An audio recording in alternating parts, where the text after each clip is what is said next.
اللہ تبارک و تعالیٰ نے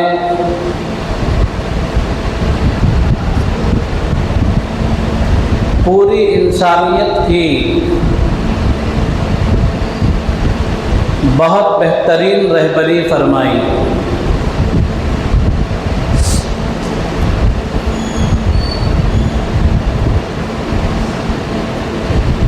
ہر ملک کا ایک الگ دستور ہے، ایک الگ قانون ہے۔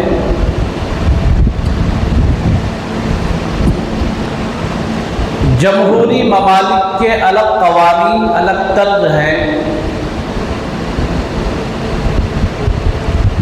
مکمل اسلامی ممالک کے الگ قوانین ہیں۔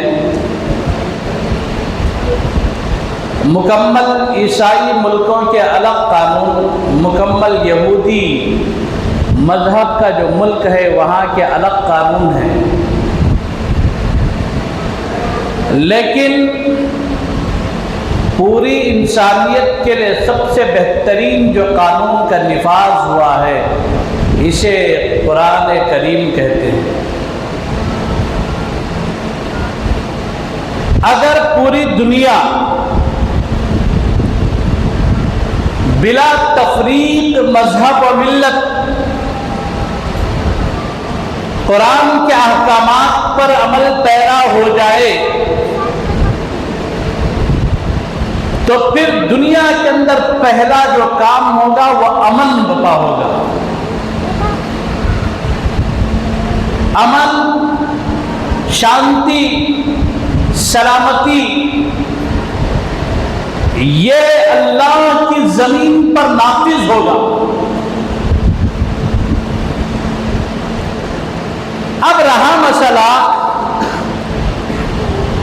بعض لوگ قرآن کریم کی ان آیات کو اٹھاتے ہیں، ان آیات کا ارتقاء کرتے ہیں، ان آیتوں کو بلند و بالا کرتے ہیں۔ تو قرآن کریم کے اندر فلاں فلاں جگہ پر فلاں فلاں آیتوں کے اندر اس طرح ہے، حقیقت میں اس کا بیک گراؤنڈ کچھ اور ہوتا ہے، اس کے معنی، اس کے مطالب، اس کے مفاہیم کچھ اور ہوتے ہیں۔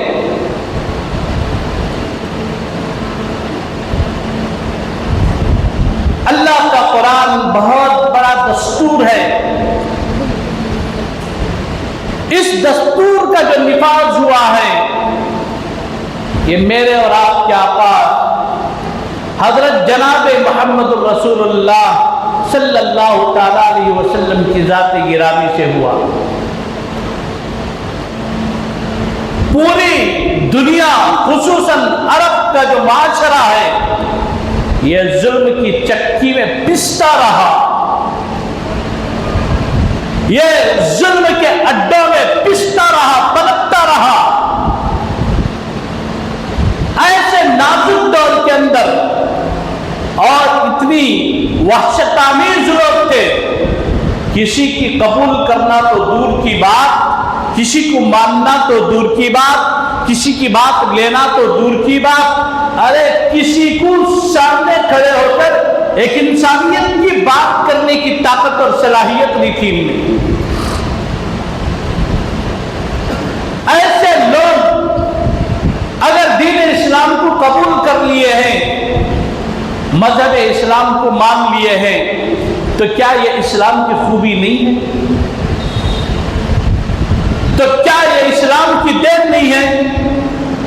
یہ حضرت محمد رسول اللہ صلی اللہ تعالیٰ علیہ وسلم کا لایا ہوا دین نہیں ہے؟ سب سے پہلی جو ٹاپک تھی حضور نبی کریم صلی اللہ تعالیٰ علیہ وسلم نے کام کیا مکہ المکرمہ کے اندر، وہ یہ تھا کہ انسانیت پر ظلم ہو رہا تھا۔ طاقتور کمزور پر ظلم کرتا تھا، مالدار غریب پر ظلم کرتا تھا، شوہر بیوی پر ظلم کرتا تھا، مرد عورتوں پر ظلم کرتے تھے۔ جو کمزور تھا اس کا جینا محال اور اس کا جینا دوبھر کر دیا گیا تھا۔ چوری، ڈکیتی، لوٹ مار، ساری کی ساری باتیں عام ہو چکی تھی۔ ایسے نازک دور میں اللہ کے نبی حضرت محمد رسول اللہ صلی اللہ تعالیٰ علیہ وسلم نے جس موضوع پر، جس ٹاپک پر، جس ایجنڈے پر کام کیا ہے، وہ ایجنڈا یہی تھا کہ لوگوں ظلم سے بچو۔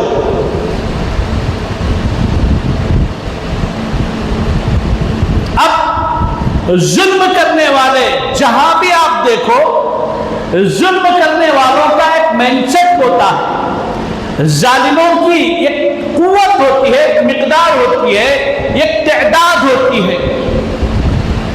معاشرے میں مثال کے طور پر سمجھو 4 یا 5 افراد ہوتے ہیں جو ظالم ہوتے ہیں، لیکن ان کے ظلم کی شکار کی بھٹی میں، ان کے ظلم کی شکار کی چکی میں پسنے والا ایک بہت بڑا طبقہ ہوتا ہے۔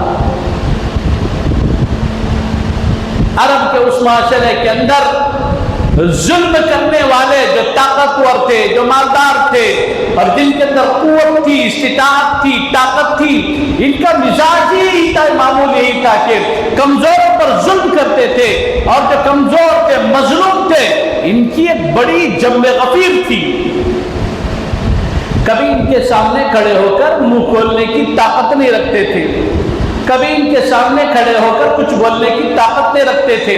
اللہ کے نبی حضرت رسول اللہ صلی اللہ تعالیٰ علیہ وسلم نے فرمایا، انصر اخاک ظالما او مظلوما، تم اپنے بھائی کی مدد کرو چاہے وہ ظالم ہو یا مظلوم ہو۔ یہ نعرہ اس دور میں دیا جس دور میں انسانیت پر ظلم ہوتا تھا۔ جب بھی ظلم ہوگا، جس انداز سے ظالم کے خلاف کھڑنے کی طاقت ہو، اس انداز سے کھڑے ہونا واجب اور ضروری ہو جاتا ہے۔ حکومتیں ظلم کرتی ہیں، حکومتوں کے خلاف بلکہ ان کے ظلم کے خلاف کھڑے ہونا یہ وقت کا تقاضا ہے اور یہ واجب کے درجے میں ہے۔ جب بھی ظلم ہوا ہے تب تک اللہ تبارک و تعالیٰ نے حق کی طاقت کو ابھارا ہے، مظلومین کی آہوں کو اللہ تبارک و تعالیٰ نے ایک بادل ابر رحمت بنا کر برسایا ہے۔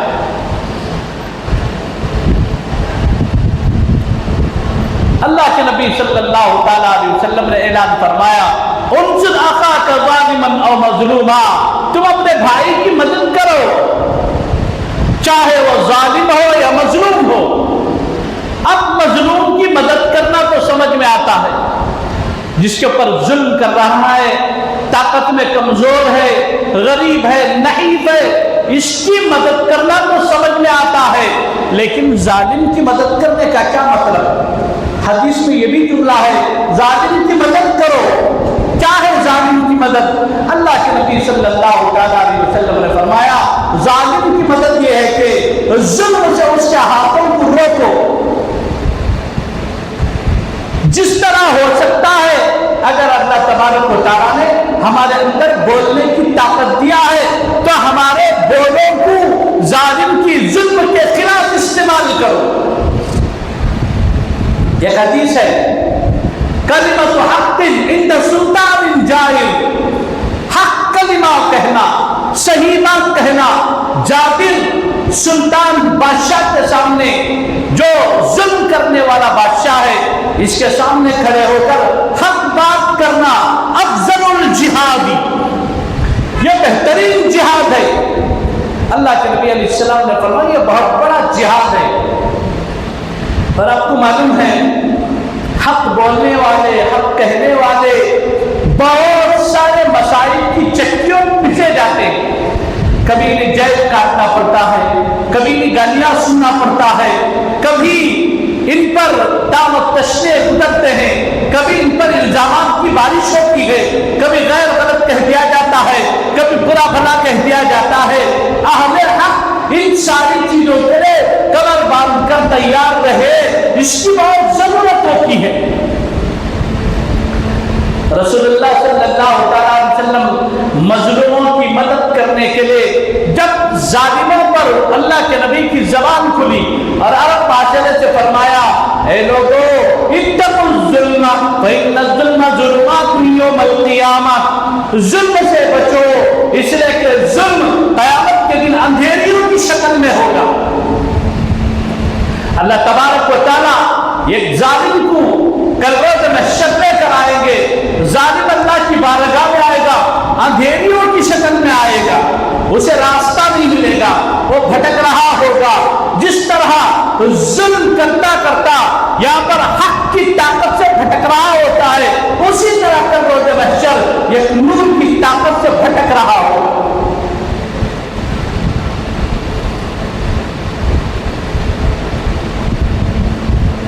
اور یہ اتنا اچھا فلسفہ ہے، اتنا بہترین فلسفہ ہے، اتنی بہترین بات ہے، جب ظلم کے خلاف ہماری حق کی طاقت چاہے بولوں کے ذریعے سے ہو، چاہے مالیات کی طاقت سے ہو، چاہے اور کسی بھی طریقے سے ہو، یہ طاقت کا استعمال جب کرتے ہیں تو ظلم کے خلاف کھڑے جب ہوتے ہیں تو خود بخود انصاف اور عدل کی طاقت ابھرتی ہے۔ اس کی مثال ایسی ہے، جب سورج غروب ہوتا ہے تو خود بخود اندھیرا ہو جاتا ہے، جب سورج طلوع ہوتا ہے تو خود بخود روشنی آ جاتی ہے۔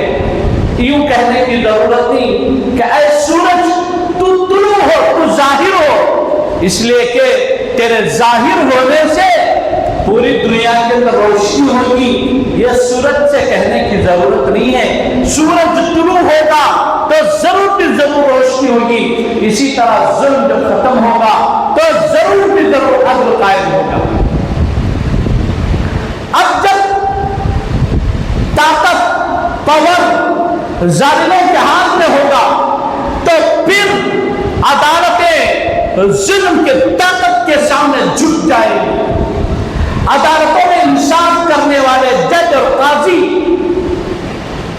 ان ظالموں کے ہتھے کر جائیں گے، پھر اس کے بعد یہ خود مجبور ہو جائیں گے کہ دل تو اندر سے کہہ رہا ہوگا جو فیصلہ تو لکھ رہا ہے، جو فیصلہ تو سنا رہا ہے، یہ سنویدھان کے خلاف ہے، جو فیصلہ تو سنا رہا ہے یہ حق کے خلاف ہے، جو فیصلہ تو سنا رہا ہے یہ انسانیت کے خلاف ہے، جو فیصلہ تو لکھ رہا ہے اس میں لاکھوں کے دل ٹوٹیں گے، یہ فیصلہ ناحق ہے، معلوم ہوتا ہے، باوجود کہ فیصلہ لکھا جاتا ہے، پڑھا جاتا ہے، سنا جاتا ہے، کیوں؟ اس لیے کہ ظالموں کی جو طاقتیں ہیں اس کو مجبور کر دیے ہوتے ہیں۔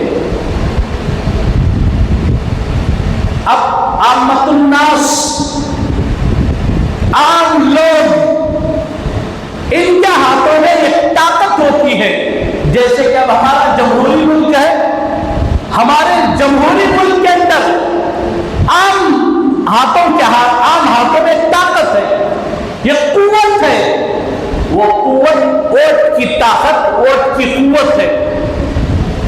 سب سے پہلے ہم یہ سمجھیں ووٹ ہے کیا، اس کی طاقت ہے کیا، اس کی قوت ہے کیا، شریعت میں ووٹ کا کیا مقام ہے۔ ایک زمانہ تھا ہم لوگ سمجھتے تھے ووٹ کا تو کیا، ایک دنیاوی رسم و رواج، کسی کو ایم ایل اے بنانا، کسی کو ایم پی بنانا، کون کی ہار رہا ہے کون کی جیت رہا ہے، یہ ایک تصور تھا، ہمارے بچپن میں یہی تو ہوتا تھا۔ ہم جب چھوٹے تھے ووٹنگ کا مسئلہ آتا تو ہمارے بڑوں کی زبانی ہمیں سنتے تھے، علم کی بھی کمی تھی، معلومات نہیں تھی، کہتے تھے کیا کہ ووٹ کو اسے جتانا، لیکن اسے جتانے کا مقصد کیا ہے، بغیر مقصد کے کون سی کی پارٹی کا شیدائی، انہیں اس کی طرفداری میں بات، کون کی دھر کی پارٹی کا شیدائی، اس کی طرفداری میں بات، کون کی وہ کینڈیڈیٹ کا شیدائی، اس کی طرفداری کی بات۔ لیکن آج ماحول ایسا نہیں ہے، آج دور ایسا نہیں ہے، ظلم اور عدل دو طاقتیں آمنے سامنے کھڑی ہیں، حق اور ناحق دو طاقتیں آمنے سامنے کھڑی ہے، باطل حق، ناانصافی انصاف، یہ دونوں طاقتیں اب آمنے سامنے کھڑی ہیں. اس وقت قرآن و سنت کی روشنی میں اس کا مقام کیا ہے, اس کا حکم کیا ہے, یہ ساری چیزیں سمجھنے کی ضرورت ہے. تو ایک دور تھا, تصور تھا کہ ووٹ ڈالنا ایک رواج ہے, ایک رسم ہے, اسے جتا دلو, اسے ہرا دلو. لیکن آج وہ دور نہیں رہا. کسے جتا دلو, کسے ہرا دلو, یہ وقت نہیں رہا. پہلے ووٹ کی شرعی حیثیت سمجھ لیں. ووٹ کیا ہے حقیقت میں؟ ووٹ ایک گواہی ہے. اللہ تعالیٰ فرماتے ہیں وَلَا تَكْتُمُوا الشَّهَادَةَ, گواہی کو نہ چھپاؤ. ایک مقدمہ آیا عدالت میں. اب اس مقدمے کے وقت آنکھوں دیکھے گواہ موجود ہے. قرآن کہتا ہے اس وقت گواہوں کو عدالت میں بلایا جائے تو گواہ بالکل صاف صاف سیدھا سیدھا سچی سچی بات کہہ کر گواہی دیتے. عدالت میں انصاف چل رہا ہے, لگا ہوا ہے, گواہ موجود ہے, ایک آدمی گواہی نہیں دیتا تو قرآن کی روشنی میں وہ آدمی گنہگار ہے. وہ آدمی گنہگار ہوگا. کیوں؟ اس لیے کہ اس کے پاس گواہی ہے, اس کے پاس ثبوت موجود ہے. یہ اگر گواہی نہیں دیتا تو پھر قرآن کی روشنی سے کتمان شہادت یعنی گواہی کو چھپانے کا جو گناہ ہے یہ لازم ہے. اچھا, گواہی کو چھپانے کا نقصان سمجھو. عدالت میں ظالم آ کر کھڑا ہوا ہے, یہ کمزور آدمی کھڑا ہے, اس کے پاس پورا پروف ہے, اس کے پاس گواہی ہے. اب انہیں باوجود کمزوری کے انہیں کھڑے ہو کر عدالت میں گواہی دینا. اگر انہیں گواہی نہیں دیتا ہے یا پھر ظالم کے دل سے گواہی چھپاتا ہے تو پھر اب ایسی صورت میں یہ آدمی گنہگار ہوگا اور وہ رہا ہونے کے بعد جو ظلم کرے گا, ناحق جتنے خون بہائے جائیں گے, ان سب میں وبال برابر کا شریک ہوگا. اب الیکشن کا جو مسئلہ ہے, ہمارے سامنے کئی پارٹیاں ہیں, کئی کینڈیڈیٹ ہیں. یہ تو سب سے پہلے ہمارے اپنے حق کا استعمال ضرور کرنا چاہیے. شرعاً یہ جو ووٹ ہے یہ ہمارا حق ہے, یہ ہماری گواہی ہے. حکیم الامت مجدد الملت حضرت مولانا اشرف علی تھانوی رحمۃ اللہ علیہ کی یہ کتاب اسی پر ہے, اسلام اور سیاست.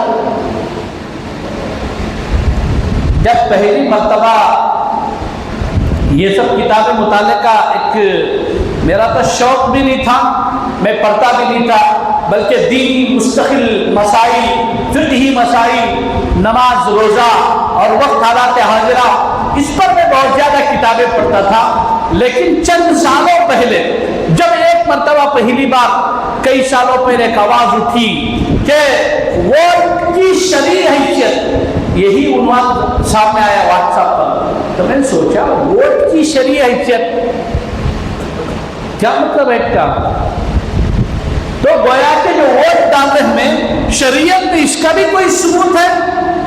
تو پھر میں ایک موقع پر بنگلور گیا, جا کر ایک بہت بڑا کتب خانہ ہے باورچی میں بنگلور میں وہ لائبریری میں گیا, مسلسل آدھا دن میں کتابیں تلاشتا رہا. وہ جو کتب خانے کے مالک ہیں وہ بھی بہت اچھے عالم ہیں. انہوں نے پوچھا مولانا کیا ڈھونڈ رہے آپ بتاؤ. میں بولا ووٹ کی شرعی حیثیت. انہوں نے بولا ٹھیک ہے رکو میں دیتا ہوں آپ کو, حضرت تھانوی کی کتاب دیتا ہوں. جب میں نام سنے حضرت تھانوی کی کتاب, حضرت حکیم الامت تھانوی رحمۃ اللہ علیہ جیسا عالم یہ نصف صدی میں پیدا نہیں, اتنا زبردست مجدد. تو اس وقت میں کتاب نکال کر دے اسلام اور سیاست. میں کتاب دیکھتا رہا, میں حیران ہو گیا. اس کے بعد میں کتاب لا کر میں پوری کتاب کا مطالعہ کیا. پھر اس کے بعد اسی طرح کے کئی مضامین ہمارے اکابر کی کتابوں میں ملے. تو پھر مجھے شرح صدر ہوا آج تک ووٹ کو ہم صرف اتنا تصور کرتے تھے ایک سیاسی مسئلہ ہے، وہ سیاست حقیقت میں شریعت کا ایک جز ہے. سیاست بھی حقیقت میں شریعت کا ایک جز ہے. اب ہمارے ذہنوں سے سیاست شریعت کا ایک جز ہے یہ بات کیوں نکلی؟ اس لیے کہ آج سیاست گندے ہاتھوں میں چلی گئی ہے. آج سیاست لٹیروں کے ہاتھ میں ہے، آج سیاست چوروں کے ہاتھ میں ہے، آج سیاست نااہلوں کے ہاتھ میں ہے، آج سیاست ناہنجاروں کے ہاتھ میں، آج سیاست ظالموں کے ہاتھ میں ہے، آج سیاست سفاکوں کے ہاتھ میں ہے. تصور یہ رہا سیاست کا شریعت سے کوئی واسطہ نہیں ہے. لیکن جب ہم نے قرآن دیکھے، آیتوں کی تشریح دیکھی، آیتوں کی توضیح دیکھی، تو باتیں سمجھ میں آئی. سیاست جب ابو بکر صدیق کے ہاتھ میں تھی تو واقعاً یہ خلافت تھی. حضرت عمر کے ہاتھوں میں آئی خلافت تھی، حضرت عثمان کے ہاتھوں میں آئی خلافت تھی، حضرت علی اور مرتضیٰ کے ہاتھ میں آئی خلافت تھی، حضرت عمر بن عبدالعزیز کے ہاتھوں میں آئی خلافت تھی. لیکن دور چلتا گیا، گزرتا گیا، ان پاکیزہ ہاتھوں سے نکل کر گندے ناپاک ہاتھوں میں گئی. تو ذہن یہ بنا کہ شاید یہ سیاست کا جز ہو یا نہ ہو، لیکن سمجھ میں یہ آ رہا ہے سیاست شریعت کا ایک جز ہے. کبھی ہم نے اسے سمجھنے کی کوشش نہیں کی. بھائیو، یہ جو ووٹ ہے گواہی ہے قرآن کی روشنی میں، حدیث نبوی کی روشنی میں. جب ہم اس کا صحیح استعمال نہیں کرتے تو یقیناً حالات میں ہم مجرم ٹھہریں گے. اس لیے آئندہ جمعہ کے لیے ہمارے اکابر، ہمارے بڑوں کی طرف سے ایک تجویز ہے. تجویز کیا ہے؟ آئندہ جمعہ ووٹنگ ہے تو ہمارے بڑوں کی طرف سے اس کے بعد اراکین وغیرہ مشورہ کر کے انشاءاللہ جیسے سناتے عمل کر لیں گے. آئندہ جمعہ اردو خطبہ 10 منٹ، اس کے بعد عربی خطبہ 5 منٹ نماز، اس کے بعد جن کا ووٹ باقی ہے مس کرے بغیر انہوں ووٹ ڈالنے کی کوشش کریں. اور دیکھو ایک بات ہمیں بارہا بولتی، عدالت کے انصاف کا فلاں کا کرتا. میں چھوٹا واقعہ سنا کر میں بات ختم کر دیتا ہوں. 2 پرندے آسمان میں اڑ لیتے، ایک مینا ایک گھگو. یہ دو بھی جوڑی اڑ لیتے. گھگو ذرا بہت طاقتور تھا. یہ مینا ہے نا، اس کی نر اور مادہ دونوں تھے. یہ آسمان میں اڑ رہے تھے. رات ہو گئی تو انہوں نے قیام کا سوچا. رات ہو گئی ہے، اپنے گھر جانے میں دقت ہے، اس لیے ہم لوگ کہیں آرام کر لیتے ہیں. یہ اڑتے اڑتے کہہ رہے تھے، جب جا رہے تھے اڑ کر تو ایک بستی پر سے یہ مینا، یہ جو نر اور مادہ ہے، اس کا گزر ہوا. پوری بستی کی بستی ویران ہے، اجڑ چکی ہے. مینا نے کہا شاید اس بستی پر سے کسی گھگو کا گزر ہو گیا. اب ہمارے معاشرے میں بولتے نا کیا کی لڑائی میں بولتے میں کہا تیرے گھر کو گھگو پکار ہو. گھگو پکارنے لگ کیا ہو جاتا ہے؟ کیا بھی ہوتا نہیں، وہ بھی اللہ کی ایک مخلوق. ہماری زندگی میں بے نمازی کی جو نحوست ہے نا، یہ بہت بڑی چیز. گھگو تو پکارندے، کوا تو پکارندے، کیا بھی ہوتا نہیں. ایک اصطلاح کہاں سے کیا چلی وہ چل پڑ رہے. تو مہینہ ہے نا، یہ جوڑی اٹھتے ہیں، بولے یہ بستی پر کیا کی گھگو کا ایک اثر ہو گیا، پوری بستی ویران ہو گئی. اب پاس سے بھی گھگو اڑ لگتا، انہیں سوچا ارے یہ الزام میرے سر کہیں کیوں. انہیں ان کے پاس پہنچ کر بولا میں پوری بات سنیا تمہاری، تم ایک کام کرو، رات کو میرے گھر میں آرام کر لو، کھا لے پی لے، پھر دن ہو کے تمہیں تمہارے گھر کو چلے جاؤ. یہ مہینہ جو جوڑی تھی انہوں نے بولے ٹھیک ہے، اچھی بات. اس میں رات بھی ہو گیا، ہمیں بھی ایک چاہتے تھے.